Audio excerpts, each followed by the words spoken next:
Dennis Weaver back at the helm of the big ship. We've pushed away from the mothership. We are set sail till 11 p.m. on Friday Night Thunder Scoreboard Show. Well, it's a 1, 2, 3. Take my hand and come with me because you look so fine and I really want to make you mine. And we'll take your phone calls, 1-888-396-1574.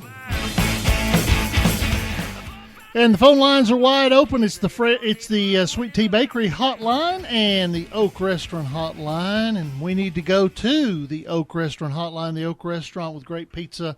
They've got a great salad bar available. And the lunch buffet is available Tuesday through Friday and all day Sunday. Best deal in town. It's the Oak Restaurant, Interstate Drive in Manchester. Bryan Barrett, the head coach. We've had several coaches in a row.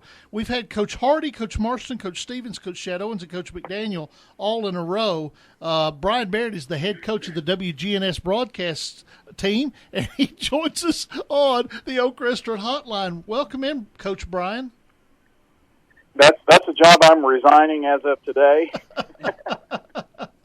No head coaching for me, that's for sure. It's tough. It's tough sledding when you're coaching. You got to see the Battle of the Borough. We talked to you in the pregame show, and those folks that missed it, well, first of all, shame on them. But it lived up to the hype. It was a very exciting game, wasn't it? Yeah, it really was. And I think folks may look at the score and not taking anything away from Oakland here with their 42-20 win. But for those who listened or were at the game, with 6:15 to go in the fourth quarter, Riverdale scores, and they're down by a touchdown and a 2-point conversion, and then they get the football back, and they've got a chance to on a drive to tie and possibly tie there with a touchdown and a 2-point conversion. But back-to-back fumbles on that series and the series after that kind of put it away for Riverdale. They had 3 turnovers on the night, 2 fumbles, and 1 interception in the first half. We're talking to Bryan Barrett. He is the play-by-play voice for WGNS.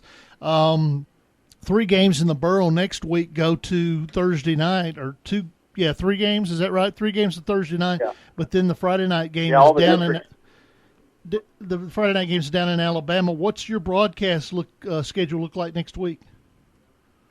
Well, what wound up happening were the District 7 AAA teams that were playing district games in Week 10 decided to move those from Friday to Thursday. So our broadcast game on Thursday will be Riverdale at Smyrna. And then that leaves Blackman, Eagleville, and MTCS playing on Friday night. Blackman is going to Hoover, Alabama after going 9-0 in district play, or 9-0 in the regular season and undefeated in the district. They go to Hoover. So we're going to do that game on Friday as well. So a doubleheader to wind up the regular season for us. So you are going down to Hoover to broadcast the game? Yes, sir. We're wow. going to go down there next Friday night. That's good news. Dennis Weaver, Josh Peterson talking to Bryan Barrett. Bryan, jump back into tonight's game a little bit. It looked like there for a while in the second half, Riverdale had scored and had an extra point blocked, and I think it was 28-20, and got the ball back. And looked like that was going to get real interesting before Oakland was able to kind of force a score on defense. But that sequence there in the second half, really in the fourth quarter, really turned things around, didn't it? Well, that was we talked about it during our broadcast. That was kind of the shift of the game, and it was a fumble recovery and a 75-yard touchdown for Jacoby Stevens of Oakland to put them ahead 35-20 and. Then Riverdale would fumble on the next possession as well, and Oakland wound up winning the game. But yeah, the fumbles really cost Riverdale late. But it was a tight ball game. Obviously, 14-14 at one point at halftime. So, I think in the loss, Riverdale and Ron Adelot have a lot to build on with that, especially after coming off of last year. They're going to be a playoff team.